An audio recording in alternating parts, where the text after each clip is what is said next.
Welcome to the Creative Content Club podcast with me, Naomi Rose. If you are a business owner who wants to consistently create content that connects and converts into clients, this is the podcast for you. I hope you enjoyed today's episode. Let's get right into it.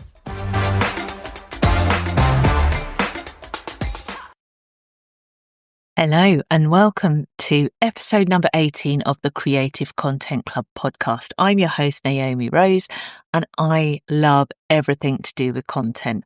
I am all about the content, and I can see how anything can be turned into something that could be used to help you promote your business and get more visibility and ultimately more sales, which is what we want to do in business.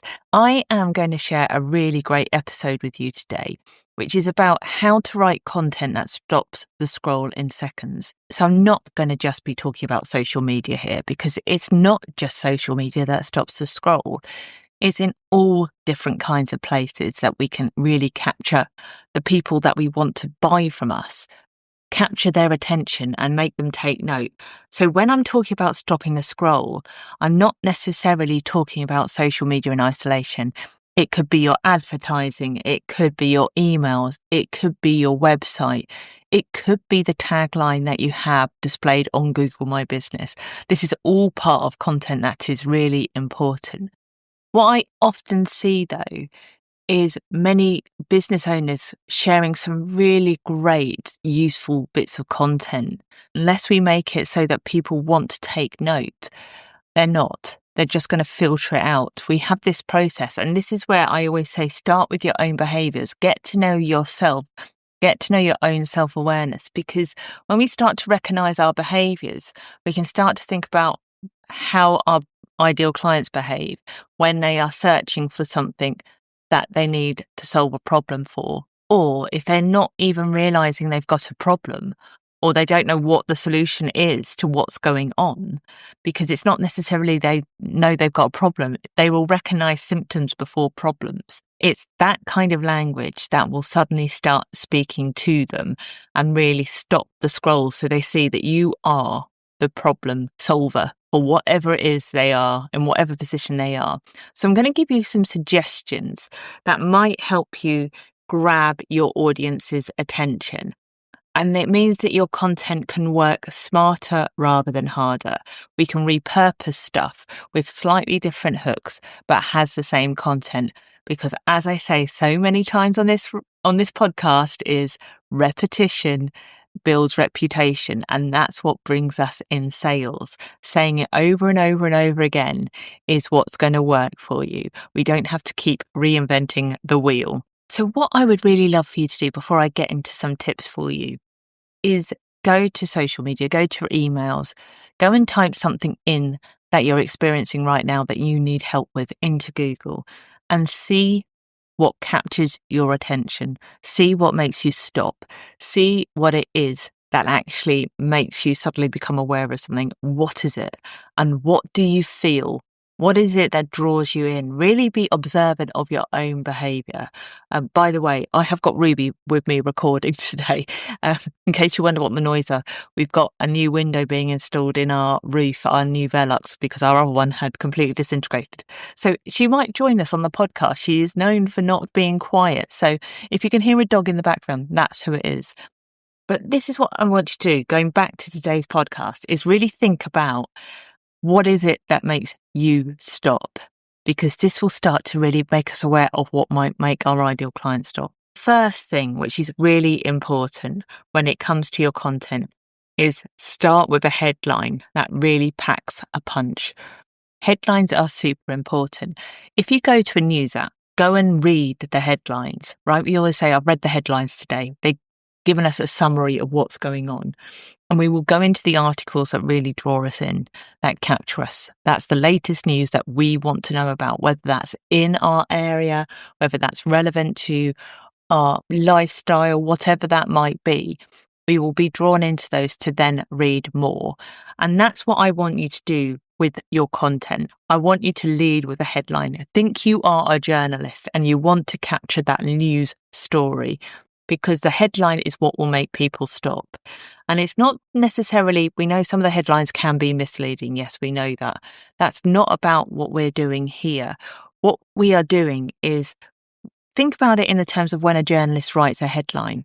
They are thinking what's going to get the most clicks. They are thinking about what's going to get people talking about this article. It's not necessarily about being misleading. It's thinking, how can I write this in a way that people will want to know more about? What is it that's going to hook them in? And usually it's really thinking about the words that they choose. The shorter, the better. Keep it super simple. That makes people wanting more. It can be a question. It can be really dead easy question that is relevant to what your ideal clients are thinking and feeling. I always say, if in doubt, start with the weather. Everyone has an opinion on the weather. It's a common ground. It will draw people in. Think about how you position your very opening sentence, whether that be in an image, on the front page of your website, in the description on Google My Business. People need to get what your point is straight away. If they don't, they will ignore it. They won't see how that's relevant to them. One of the tips I can give you in terms of writing headlines that pack a punch is leading with how you want people to feel. What is the emotion behind it? We're not talking about the features. No one cares necessarily that your course is going to be 6 weeks long. They will do, but actually what they really want is to know how they're going to feel by the end of it. What is it that they're going to get?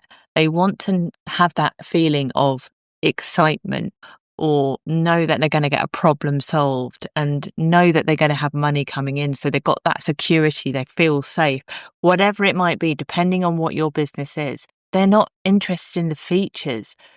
Think about go and have a look at how some of the headlines are written and how that can bring that emotion and that connection in.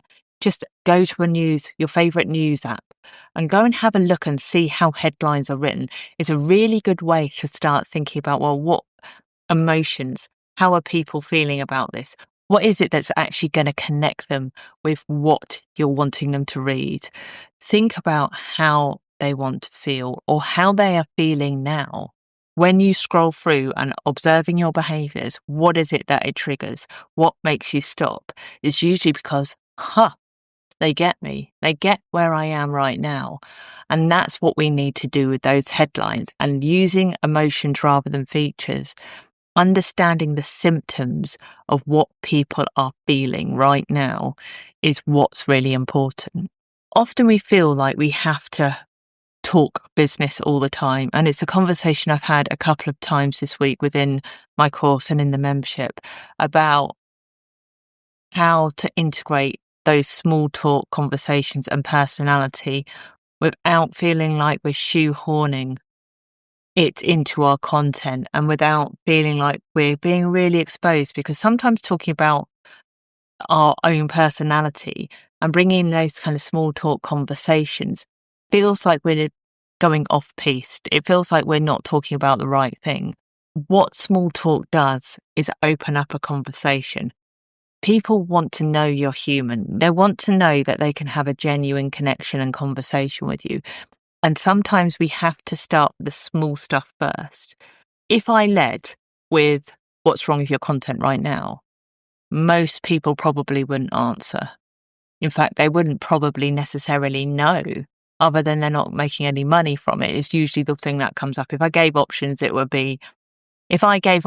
would usually be around not making enough money, not getting any visibility, I'm not being seen. And usually that comes right back to social media being the primary culprit for that. It's about really talking in that language and giving people small things that they can come in a mutual ground. And it's usually not their business. It's usually about something quite arbitrary, like the school run and the dramas of the day, or the weather, like I've talked about before. That's always a good conversation starter. Food is always something that can have a good place to start. We all eat. So it's always really understanding how do we take our coffee. These are really small things that people do every day.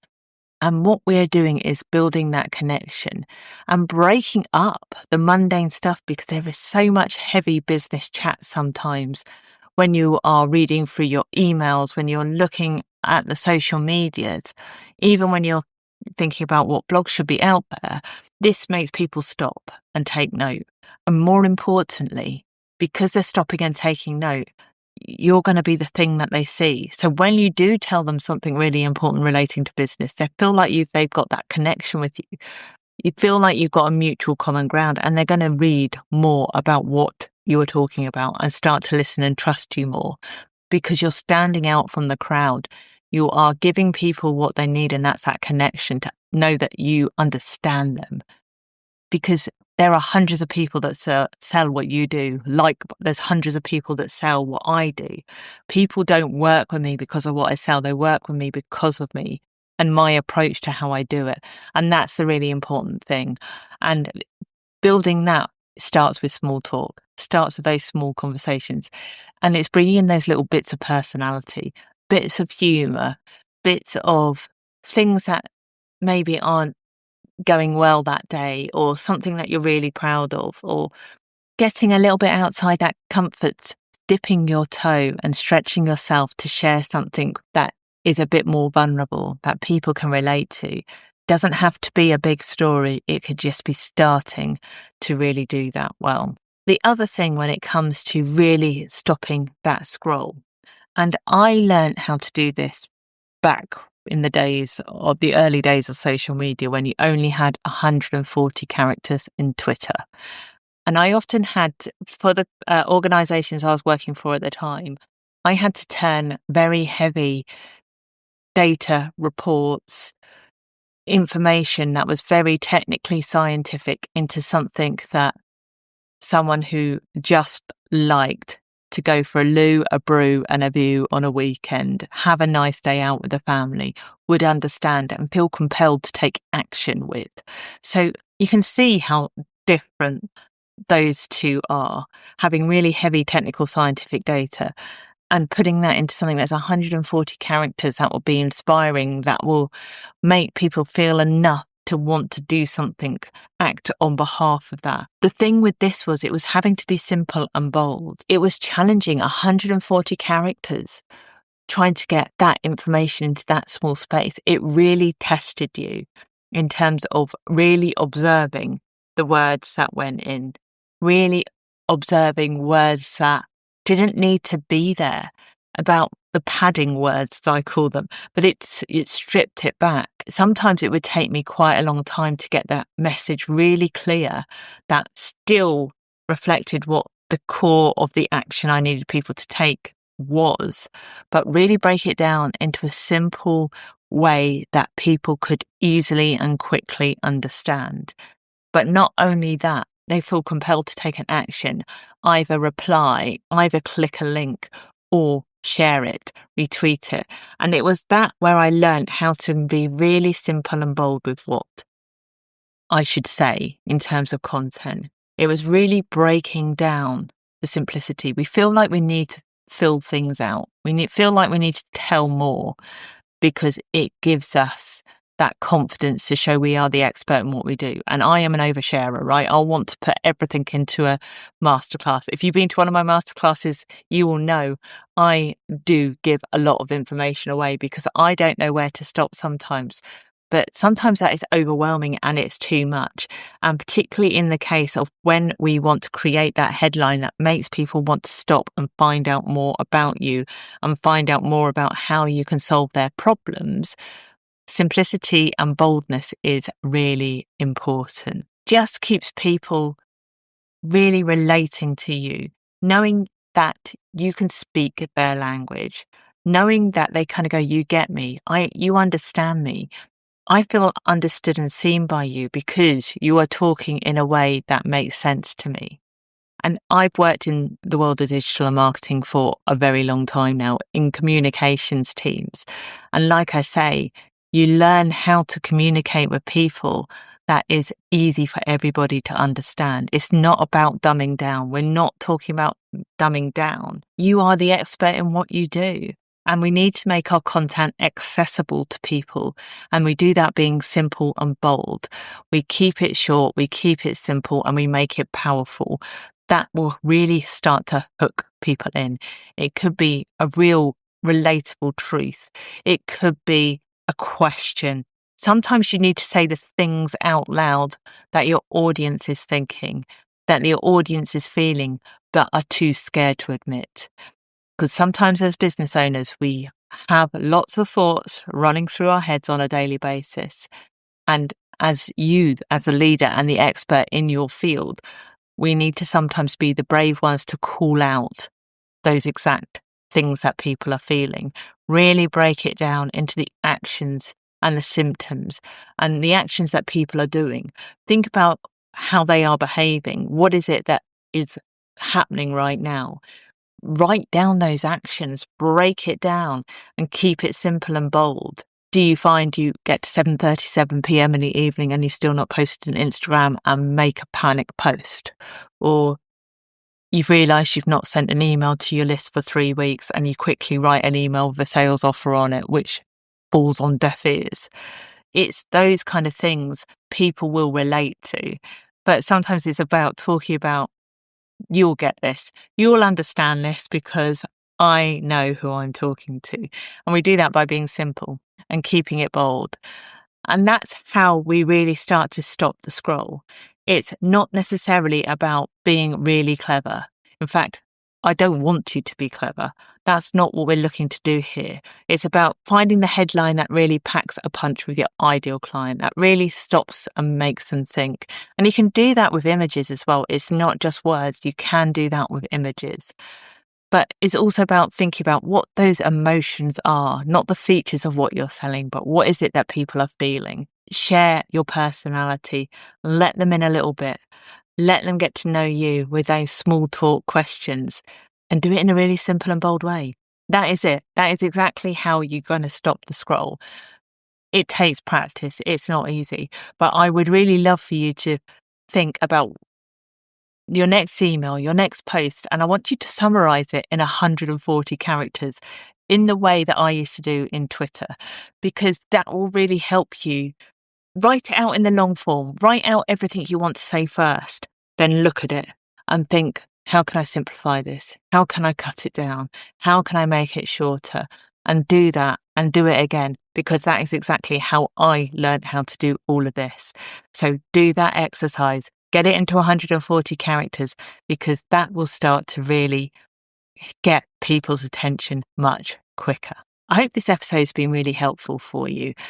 If content and making money from your content and knowing what content works for you and actually knowing where to find your ideal clients and how to capture their attention, if this feels like it's all too much, please come and book a discovery call with me.